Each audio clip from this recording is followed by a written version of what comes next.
it seems so silly to, because when you're doing it, it's like, oh, I feel so awkward.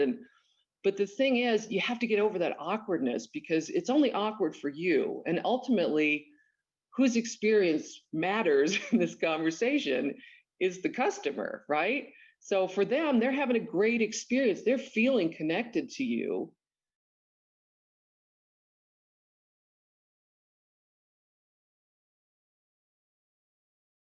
Well, good morning, everyone. It's great to be together again this week, and I'm excited to talk again with Julie Hansen. And I sent you all a bit about Julie. She had an incredible acting career in New York, and then she's translated that into the business world.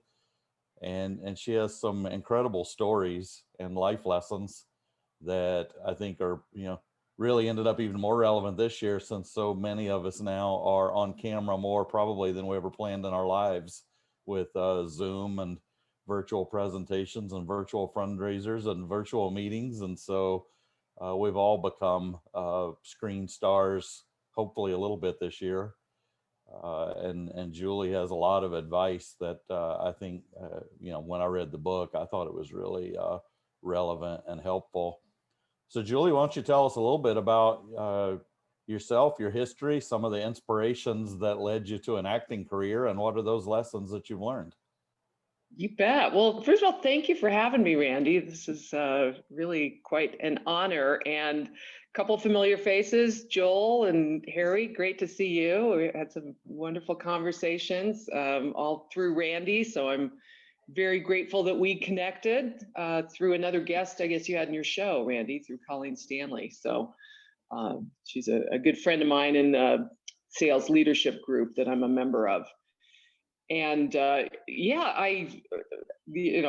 reason we connected really was because of some posts that I did about communicating virtually during these times and how we really connect with people through the camera. And that all came about really as part of my early acting career. And just to kind of set the stage, I actually have a sales background, and I started out in sales.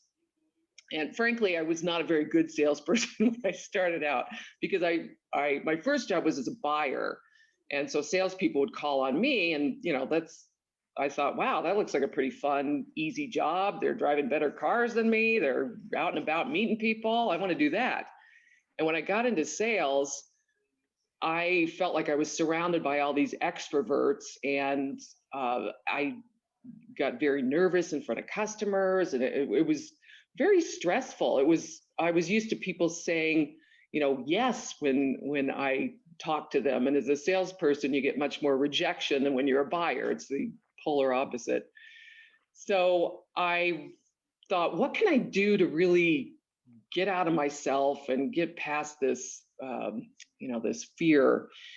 And I remember that I liked to do acting in school. And I thought, well, maybe if I start doing some acting and really, kind of step into the fire and do something really scary, it will help me in that area.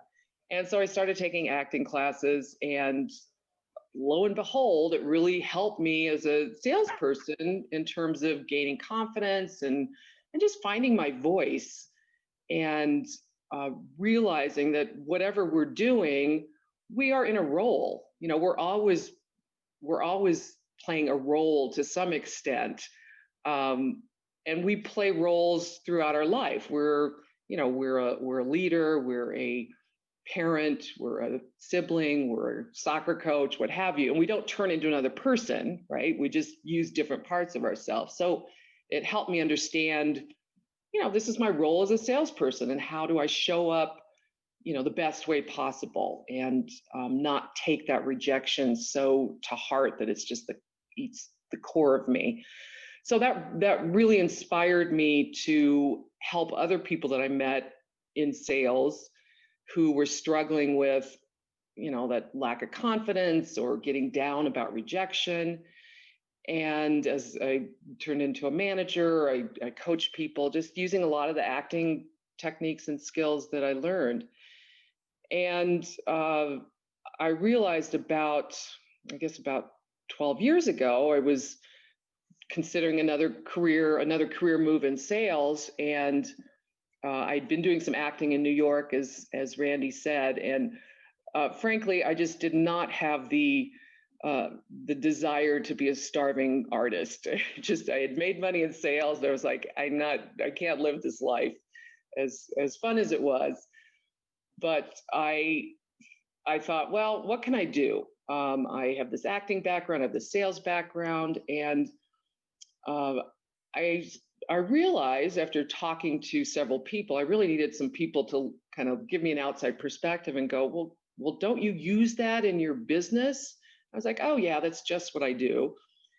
And they said, well, not everybody does that, and maybe there's a career there, and perhaps you can train people on that and write a book. And it really opened my eyes, and I thought, well, surely someone's already done this. And so I explored, and of course, no one had really gone into that territory. So I just started writing and coaching, and wrote a book, and turned into a coaching business and a training business on how to use acting skills in sales, and particularly it's most relevant in those customer facing events, preparing for that, connecting with people, because it's all about connecting with that audience or connecting with that other scene partner. So that's kind of how I got started. And then recently, of course, as Randy said, with everything that's going on with COVID, I realized there's a whole other area that people are unfamiliar with in terms of connecting with people through the camera. And I learned early on as an actor, because you start out in theater and stage and live performance, that it's much different when you go on camera. In fact, my first audition for a small part in a film, I didn't know any better. And I just went into the audition and I thought, well, I'm, right for the part. I felt pretty confident. And I got in that room and they turned on the camera and I just froze. It was a deer in headlights and I didn't know where to look. And it was so awkward. And, of course I did not get that part, but I did take some on-camera acting classes, which is what actors do to learn how to communicate in this medium as effectively as possible. And so that led to, some television and film work, and mostly commercials. I was always the soccer mom for some reason. I wasn't a mom. I didn't play soccer, but I was always a soccer mom.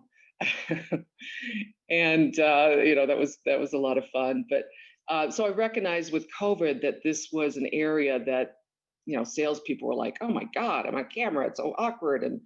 And I put together this program just to help people really make that transition and understand that it's not natural. So there's no reason you would naturally be good at it, right? And I think so many people are struggling to find their way, and they're doing trial and error and all these tips and tricks they pick up, and they're basically practicing on customers. So I set out some of the techniques that work on camera, and I put together a master class on that, and I do a lot of coaching and training around that. So that's a long answer to what are you doing, Julie? And that's where it's kind of evolved as far as, how do we connect on camera? It has been an adjustment for folks who are in-person people like me. I like the in-person interaction, and I love eye contact. And the biggest struggle I have is eye contact is the green dot, and and I get caught, not actually looking at people, thinking I'm looking at people. What are some of those tips you've got for folks to learn to adapt to this and still feel like you're engaging? Yeah, that you just hit it on the head. That's the most challenging thing. And I've done a poll of, hundreds of salespeople, and I always say, what's the most challenging thing about being on video? And it's, how do I make eye contact, and how do I read body language, right? If you're looking at the camera, you can't really see what's going on with other people. So those are two very important areas that, like you said, when we're face to face, that just happens naturally. So the trick or the technique to look at the camera is, similar to what an actor does is, they're often shooting their part of a scene and there's just the camera in front of them and there's not, the other actor might not even be on set that day. So they have to imagine that person is there and they have to imagine their reactions so that it's a dynamic conversation. The benefit of having someone else on camera, if your customer or your whoever you're talking to has their camera on, is that even when you're looking at the camera, you still have peripheral vision that I think we don't use as much as we could. So if I'm looking at the camera as I am now, I can see, if someone, is making some major movements or, if they're suddenly smiling. So I can capture some of those movements, but I can also, every 20 seconds or so, check body language and then go right back to the camera. But it's very easy, as you said, to get stuck looking at somebody's image, right? And I can feel like I am really talking to Brian here and I feel connected to Brian. And Brian's like, what is she reading an email? What's going on? Like he's having a whole different experience. So it seems so silly to, because when you're doing it, it's like, oh, I feel so awkward. But the thing is, you have to get over that awkwardness because it's only awkward for you. And ultimately, whose experience matters in this conversation is the customer, right? So for them, they're having a great experience. They're feeling connected to you. So you have to kind of step up and understand that you're going to have, you have to imagine that connection and really, really build on that and trust that it's there and communicate that through the camera as best you can. But it's a technique and it takes a lot of practice. And so that's what I work with people on is how do we do that in a natural way? Because like you said, that green dot can be very off-putting. And I know Joel and I talked about, his experience on camera. It's very awkward if somebody's not on the other side of it. It's not, it takes practice and it takes feedback too, to understand, because a lot of people don't realize when they slip out of that and they start, it's so easy to get caught up in someone's picture. If you have questions, type them in the chat and I'll open you up. Another one that I think you and I talked about before was about conveying authenticity through the camera. And you talked about building that sense of purpose in your role as an actor, and how do we build that sense of purpose and convey it through the screen? What would you suggest for folks there? Yeah, and that's so important because the camera, picks up such subtleties and it really picks up even, how you feel about it. Because if you feel uncomfortable or awkward, that is translated through the camera into your customer as, something's off. When people think that when there's some inconsistency or incongruency between our body language and our words, they lose a sense of trust and you lose some credibility. So we want to make sure that we're all congruent and everything's in sync with what we're saying and what we believe. And so that really starts from an internal place. And one of the most important things I learned as an actor is it's not about the outside. Everything starts from the inside, right? Good acting. We've all seen bad acting and it's very external, and much like bad presentations, I can tell you how to move your hands and how to look, but if it's not connected to something inside, we don't buy it. And that's especially true on camera, where people can read that authenticity very quickly. So it's important to really be in touch with what you're saying and what you want to convey to the other person. I learned as an actor that nobody wants to see a scene about somebody that is just not, that is kind of wishy-washy about something. right? They want to feel like whatever you're talking about is important to you and you're connected to it. And from that sense, from that position, you can have a very engaged conversation. So sometimes people try to be a little too casual and laid back on camera because they want to be natural. And so it just comes across as sort of disinterested. And you don't want to overdo it, but you want to be very connected to, like, why am I having this conversation with the person? What is my intention? And that's a big thing in acting. And I think it's really important in business and sales. It's like, not just what is my intention to communicate to this person, and what is my objective, but also how do I want this person to feel about what I'm saying? And if I'm focused about, if I know my content and I know what I want to convey, I can deliver that in a million different ways, right? So, for instance, if I said, if I was to apologize to Randy, say, I could say, I'm sorry. I could say, oh, I'm sorry.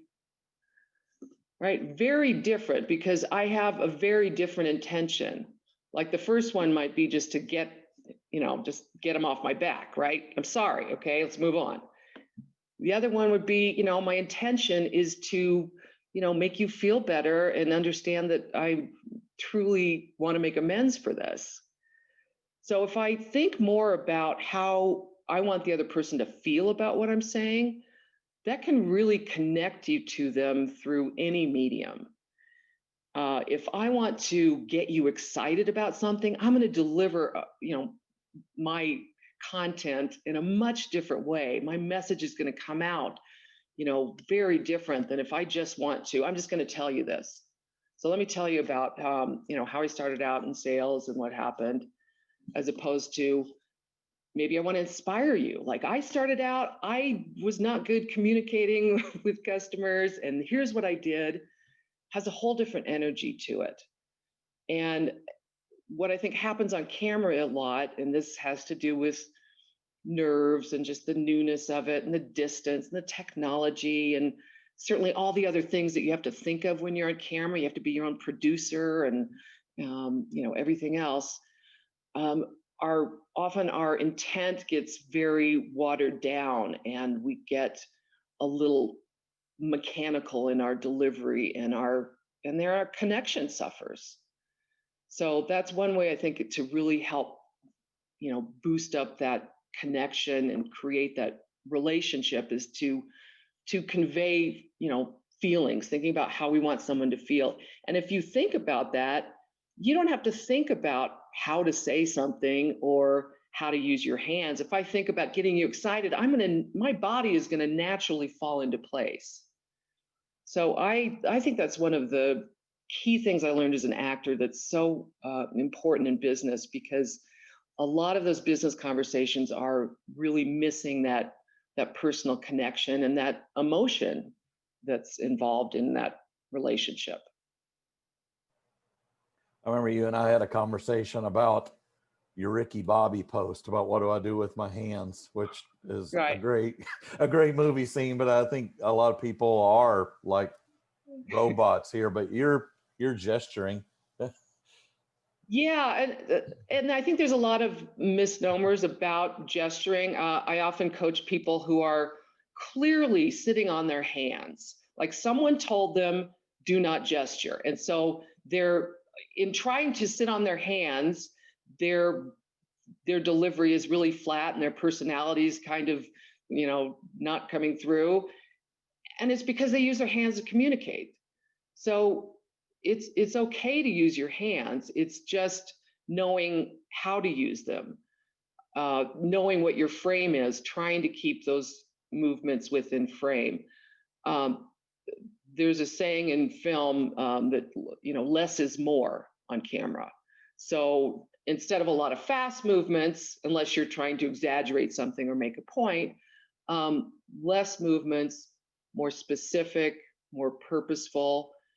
Thinking about, how do I use this space? That's the thing we have to look at ourselves as is we are our stage director, right? And this is your stage. So what is my stage conveying? Is my setting supporting my message and my brand? Is it easy for people to see me and hear me and connect with me? So we have to make sure all those things are in place. And then what can we do in our stage to draw people in? So you can think about different gestures to use. I always say people often have their go-to moves. Like it could be something like this. We have a repetitive gesture perhaps, and those things can get very old quickly on camera because this is a small space and you keep doing this movement. It can be distracting after a while, like a word, a buzzword that somebody uses over and over. So you want to be aware of what some of those movements you do are that might distract people, and also just think about how can I bring more movement to the stage, because it is a very static environment for the most place. So I can look for places to physicalize things, like we're going to take your business from here to here. And now if you do that on your end, it probably feels like a really small movement. I feel like I'm going about an inch, like here to here. But to you on the other end, it looks like probably a significant move. So being aware of how things are translated on camera, which means you have to watch yourself and understand that, or enumerating things like, well, the first thing I'm going to tell you, and this is funny, I've been doing this in videos a lot, just teaching people this, like, so the first thing, and then the second thing, and I did this to my fiance the other day in person. So first, here's what I want you to do. And second, he's like, stop it. Stop with we're not on camera. I'm not one of your students. So you have to be a little careful. But, some of those things can break things up, add a little more authenticity to the interaction. Because again, there's not that much going on. So it's all really in your face, in your eyes. And it's also important to make sure that your face is expressing what you think it's expressing. And I'll tell you a funny story. As an actor, I was doing this scene, and I had a guy who was supposed to be my love interest or something, and the director kept stopping me, and he said, you don't look like you really like this person. And I said, well, I do. I am. I like him, And so he kept doing it. And finally, he recorded me on his phone, and he played it back. And I'll be damned if I didn't look like I couldn't stand the guy. And it wasn't how I felt, right? I felt like I was, really, engaged. And so there are times where what we feel isn't always coming out, isn't always being expressed on our face. And it can be a lot of different reasons. It can be we're just not connected to what we're saying or what we're feeling. We're distracted. We're thinking about something else. Or we just haven't sufficiently warmed up our expression muscles, right? I had someone say about acting on camera that you have to, to smile. You have to smile enough that you can feel your face, your facial muscles. So if I can't feel those, I'm not smiling, even though I think I am. I have to do a little more, right? So it's just those little nuances that make a big difference. That the body language is mostly, like I said, your face, your eyes, and what people can see of your gestures. We're getting a lot of great questions in. Drew's on the phone, but he had a point here about congruence, and that has come up, it seems like, multiple times this year. Particularly we had folks on talking about emotional intelligence. How do you check yourself on congruence to make sure that what's in you is aligned with what you're projecting? Well, I think the only way to get a good take on that is to record yourself and try and objectively view that, which is the bigger trick, right? It's very challenging to watch yourself. And just making sure that, is what I'm saying, is it coming across in the way that I meant for it to say? Or is there, again, is my expression not matching my words? I'm often coaching salespeople on a presentation or something, and they'll say, yeah, so you're going to save, this is going to save you $1 million, and this is blah, blah, blah. And I'm like, wait a minute, is that good news or bad news? Because from your face and your voice, I have no idea, right? If I didn't understand those words, I would not know. So, it can be in a vocal quality, it can be, your face, but you want to communicate with everything you've got, not so big, not over the top, but just enough that people feel like, again, you care about what you're saying, and you are trying to convey something to the other person that is important. Let's go to Chantel. Are you there, Chantel? I am. So this is so interesting to me because I'm also a creative business minded person. Cool. My world is in music. So my question to you is, what role does imagination play in when you're doing work where there isn't an audience? How do you do that? Yes, well, that is the whole crux of acting on camera, really is. And a couple of things I'll say. That is really what a lot of us are experiencing, even though we have several, conversations where the other person is on camera. But there's a lot of times where, even if you're talking to a large group, there's no way you can be looking at everybody. You can't get a read on your audience and connect through the camera. So you have to use that imagination, and it really is. It comes from a place of confidence, first of all, because you have to be confident that people want to hear what you're going to say. Because if you're not, and you feel like you're talking to a bunch of people and you can't see their reaction, then you start to get nervous and you rush, and and it just falls apart. So you have to just imagine, first of all, that you're talking to people who are interested in what you have to say. If I imagine I'm talking to someone who's interested, I'm going to take my time. I'm going to, connect with them. I'm going to pause so that they can take something in. If I think you're just going, okay, TikTok lady, this better be good, I'm going to be, okay, so the first thing I'm going to tell, it's going to be a race to death. So imagining that, whoever that is, that friendly face out there that is receptive to this. And I'll tell you what the challenge is especially even if you do have people, that, like, I have got all your faces and little squares here. If I happen to light on somebody that's looking rather bored, I could go into a tailspin, right? I could start to go, oh my God, Joel is not paying attention. This must be boring. I better change subjects. Or we can get very rattled by that.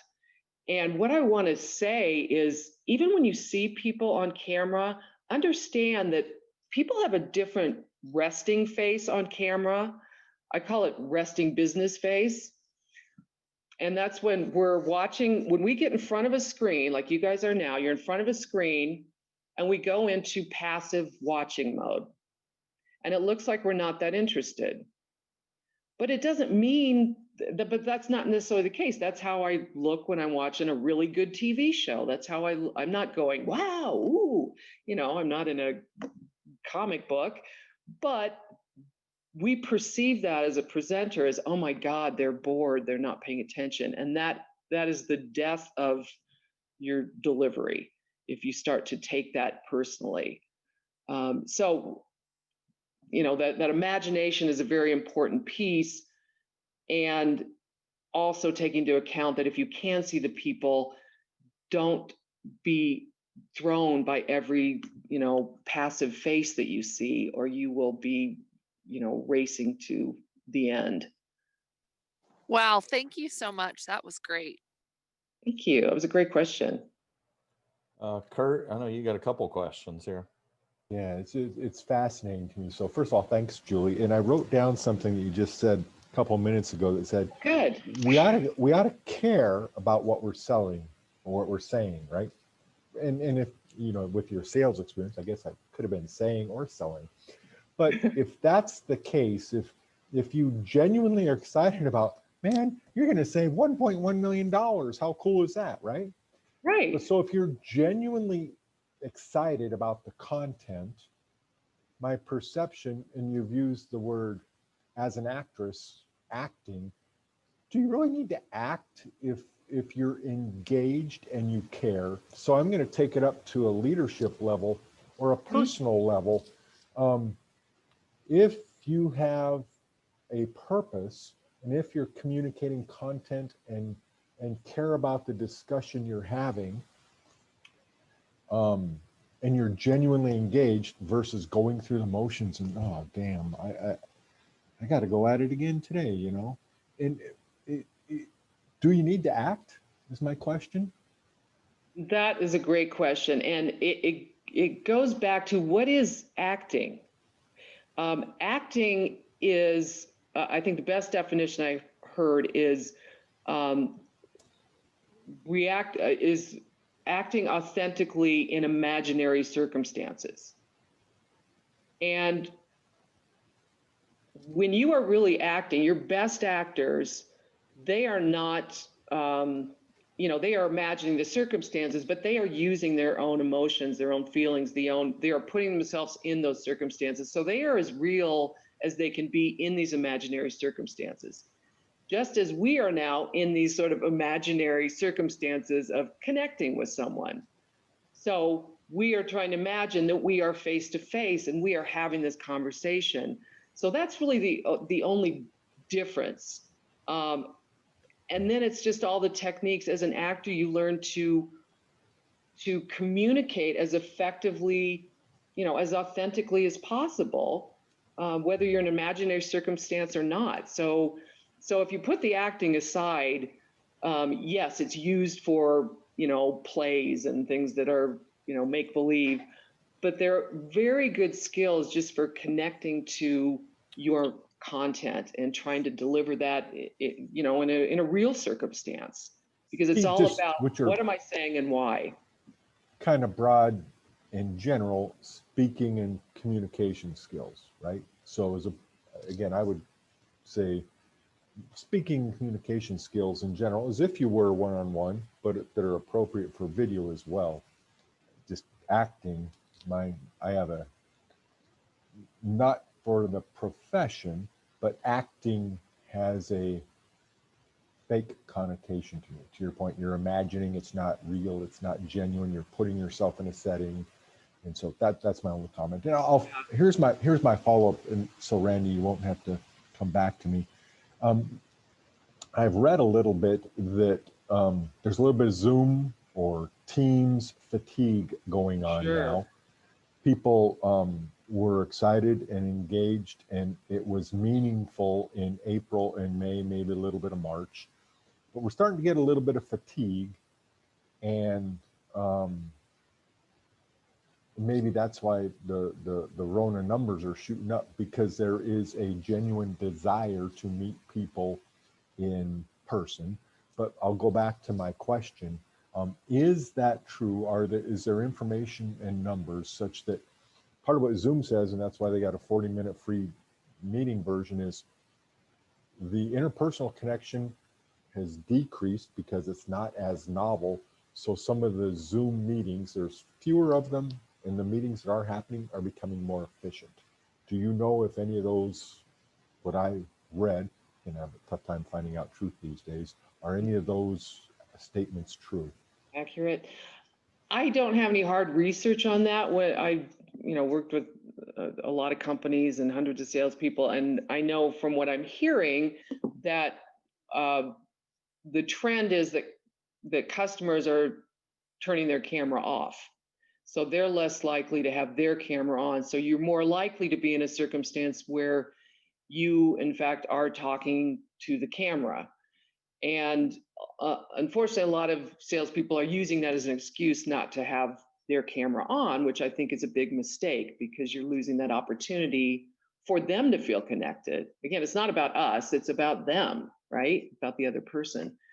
So, and I think that is a backlash to all these really frustrating meetings that we've had where people were trying things out and they're looking down here and it's awkward and talking over each other, and no, you know, a lot of people aren't anxious to jump on a lot of meetings like that because they aren't feeling connected.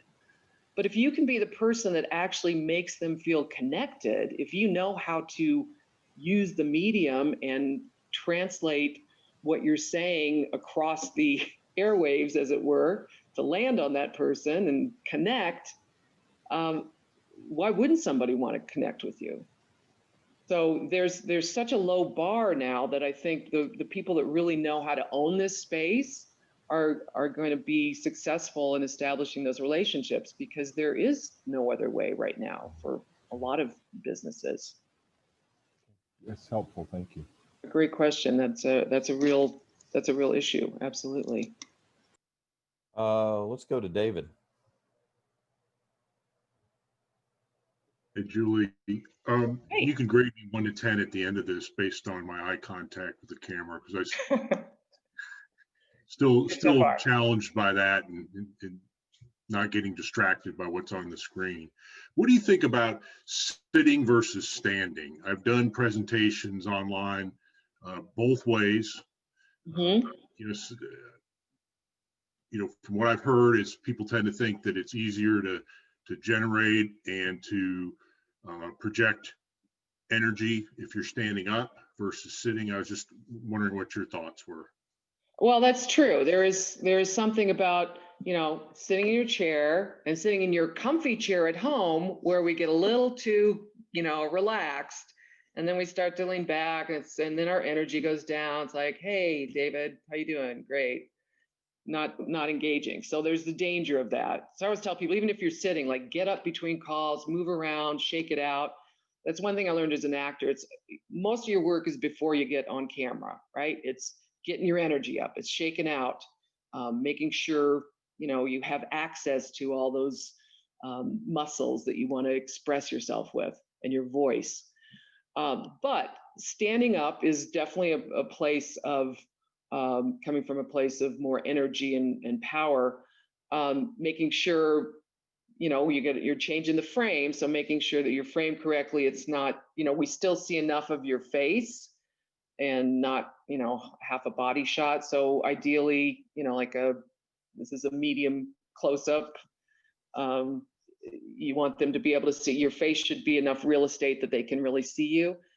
And the thing that happens when people stand up that they have to be aware of that's different on film is there's a tendency to move, and it's challenging to just stand very still in one place and have that energy going. So even the slightest movements you do in your base when you're standing, it can be just shifting weight, will have a dramatic impact on the upper half of your body.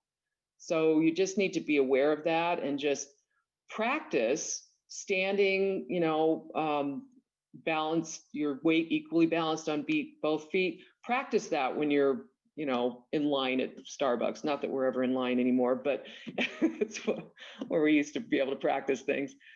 But don't just practice it. Any of these things, don't just practice when you're on a call, right? Because it will suddenly feel, all you'll be thinking about is like, oh, I moved. Oh, I got to stand still. And what you want to do is practice all these things on calls with your, you know, peers or family, so that it's not so awkward and you're not thinking about the techniques when you're on an important call with your team or a customer. Oh, that's very useful. Thank you very much. Good. Go to Joel V. Good morning, Julie. Thank you. Is there a tendency to, and you have answered a couple of these, Should there be, now that we don't have that ability to go have coffee one-on-one and meet with a client or a potential client, should we be trying to do one-on-one Zoom meetings? Is that even a thing or a option? And then you also said a lot of times the other half is shutting off the video or not turning it on because they're working from home and they didn't get ready that morning or whatever. Is there also the propensity to do video and send video versus sending an email or sending a voice message, that sort of thing? Yeah, so those are two very good questions. So the first being, should we have these one-on-one video calls? I say absolutely, because here's what happened. If you're only doing calls with groups, people get very, they're already pretty passive when you're on a video call.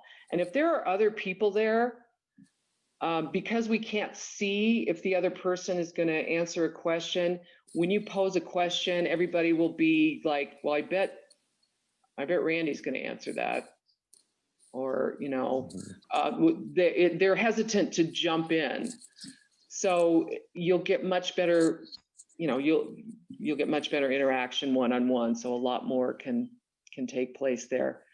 As far as sending videos, that is a great area, and it's really growing. And I think that can be done if it's done well, that can be successful. That's kind of that next level challenge too, because you really are talking to the camera. Imagine that person receiving this.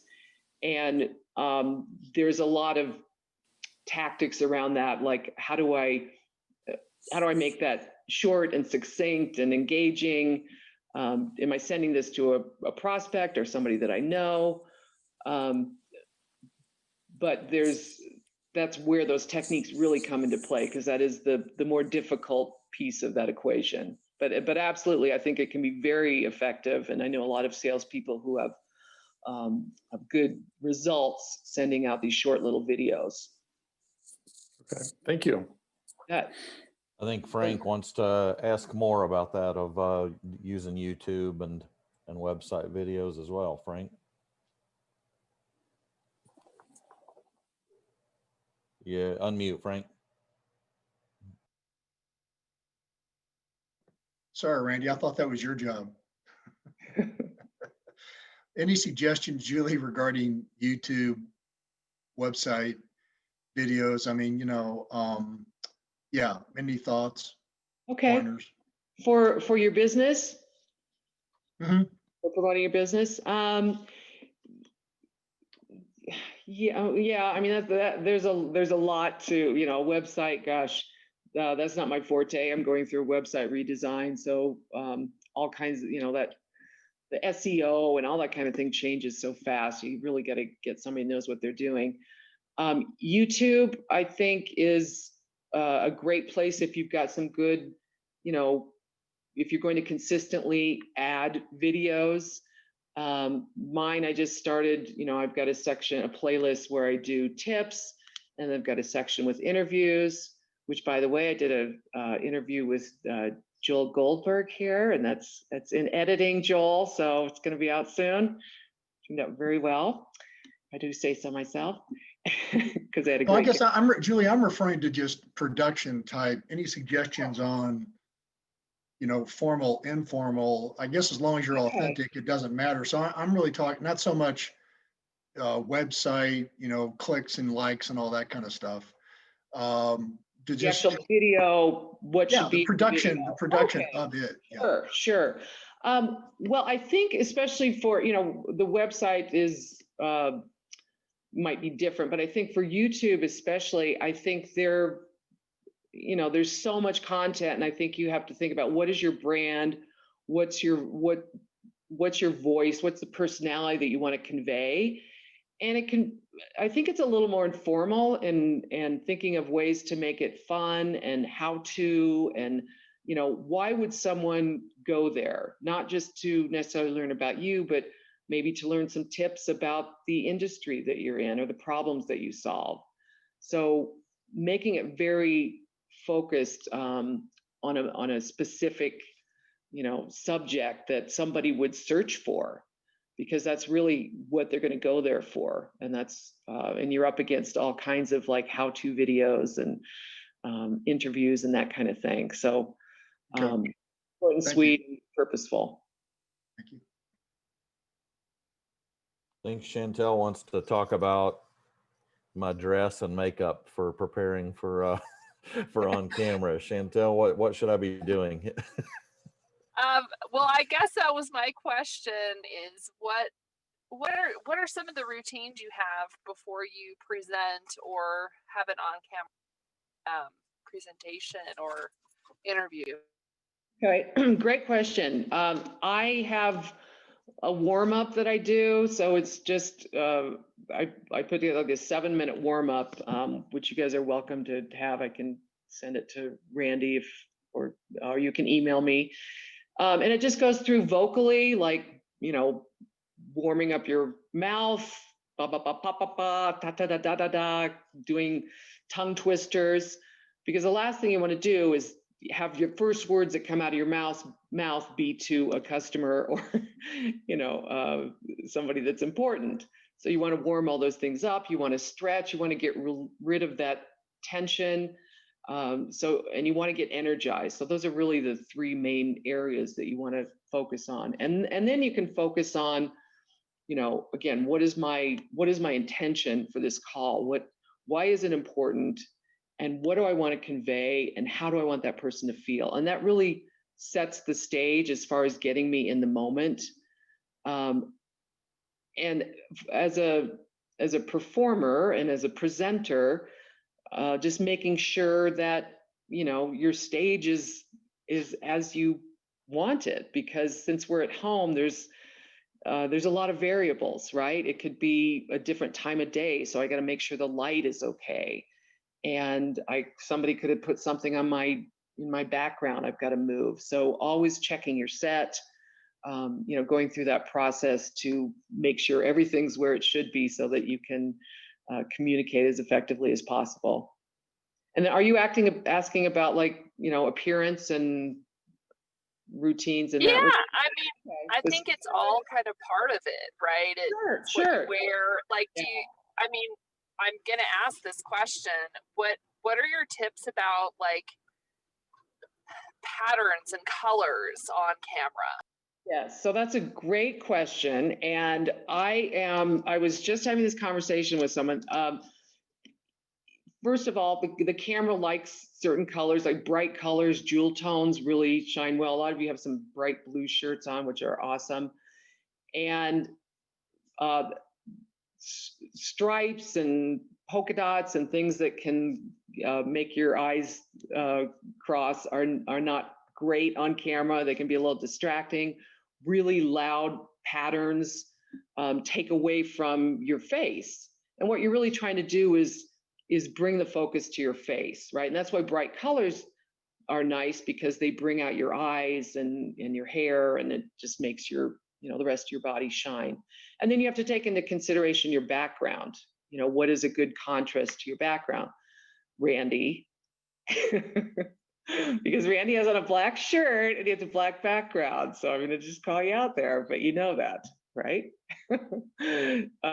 So it's going to depend on what your background is, but that's the general rule. And I was talking to a friend last night about it. It's very difficult to find, and maybe this is just for women, solid, bright shirts that look professional from the chest up. Because you can have some really nice shirts, but since people are only seeing this much of it, it could look just like a t-shirt, which in many cases is just too casual. So it's a challenge sometimes to find a couple things that are true and tested on camera and just have those ready to go. And then as far as hair and makeup, and a friend who's a makeup artist who does a lot of on camera makeup shoots, and the mistake that people think is that, I know there's mostly men on this call, but the mistake is that more is better, and that's not the case. It's just it looks really caked on if you put too much makeup on. So simple accessories, simple hair. That's a good rule of thumb. You know, you had a story, and when I read that story, it reminded me of Frank Benora, who helps people sell in a different way, which is to go look for jobs. But the story was so relevant both to people in the sales role and in the job seeking role of not, here's who I am, deal with it, but what do you need? And that was your Sex and the City tryout. Do you want to tell a little bit of that story? I love that story. There were just some great life lessons in that. Sure. So when I was in New York, it was about the time that Sex and the City was this, huge new show. I'm really dating myself, but and I thought, wow, it would be so cool to be on that, right? And I realized that the only way you could get on that show was through a casting or through an agent. And of course, I didn't have an agent at the time. And so there was one day there was an open casting call. And I thought, okay, this is my chance. I'm going to go down, I'm going to stand in line and get myself a part on that show. And I got on the subway, went down, got off the subway, and I see this huge line just snaking all the way down like 2nd Avenue and across 23rd. I'm like, oh gosh, few thousand other people had the same idea. So I thought, what the heck, took the day off, got in line. And as we were waiting in line, I heard one of the casting assistants say that one of the scenes that they were shooting for was a funeral scene. And if you would look at this line of women lined up to audition for a Sex and the City show, what would you imagine they were dressed for? Probably some kind of a club. Right. They were club wear, cocktail party. They were not dressed for a funeral, can tell you that. So I thought, okay, maybe there's an opportunity here. So I had somebody save my place. Back on the subway, ran home, put on a plain black dress, shoes, very low key, got back in line, still had plenty of time before my audition. And, hours later, did my little 2-minute audition. And a couple days later, I got the part. And I always ask people, do you think that's because I was the best actor for that role? Say yes. No, I was not. But I helped them visualize myself in that role, right? I made it easy for them to see me in that part. And I think that's what sales is for the most part. It's like making it easy for the customer to visualize, you in the role in their business. And the way you do that is to, tailor as much as you can of the conversation, of the presentation of your talk to their needs and their situation. So it was just an interesting lesson. It was like, okay, it's just being creative and thinking, how can I stand out? Because, that's a big example of competition. And that's one thing I saw as an actor that you don't often see in business your competition. It's very rare that you go into a room and there's 100 of your competitors right there. As an actor, you see that. And so you quickly realize, boy, I better bring something different, especially when all those people are reading the same lines. And I have to tell you, in business, your competitors are reading a lot of the same lines too. Because I hear a lot of the presentations and pitches, and there's some variables, but a lot of the language and messaging is very similar. So you really have to think about, how am I going to stand out? So we have this competition in sales, but it's always much easier to kind of put that out of mind and think I'm the front runner, I'm the nobody's in my wake, and that just isn't the case. So it makes it more real when you think about that. Well, I can't tell you how many people I've sent to meet with Frank Benora, and they come back and they said, Frank said, don't send them a resume because I don't know what they want yet. And so that story of yours just reminded me of that Frank advice of, why don't we do some research and figure out what the customer needs, figure out what the hiring manager needs. And so I love that story because it was a great illustration of a lot of those Frank Bonura principles. I'm going to be using that story, Julie, so thank you. Are you? Okay. Yeah, that's good. Good. Please do. Any other questions? This has been awesome, Julie. I've got a lot from it. I am changing my background for sure now. Or just change your shirt. Or my favorite shirt yesterday, so I had to go to the backup. Yeah. And I will say, just as far as backgrounds go, we haven't talked about that, but and I think most people here have their actual background, which, if at all possible, I think is better, because what we're trying to do is convey some realness and not constantly remind people that we're in this artificial environment. And if you can, have a real background as opposed to this green screen where every time you move, part of you disappears, or, which just reinforces, hey, we're not face to face. So, creating that feeling that, we're just here having a conversation, just me and you, one-on-one. That's what we want to always support. Thanks for pointing that out. I'm not a fan of the virtual background where part of you disappears. Yeah, and they, they'll probably improve that. But even so, it's like, we have this really awesome opportunity to go inside each other's homes, and wouldn't we have killed for that years ago with our customers, right? Like, to have that kind of connection or insight into how people live, and so you're taking that away and just making that unavailable if you don't do that on your end too. Well, great job, Julie, and great questions, everyone. This was awesome. I really enjoyed it and learned a ton.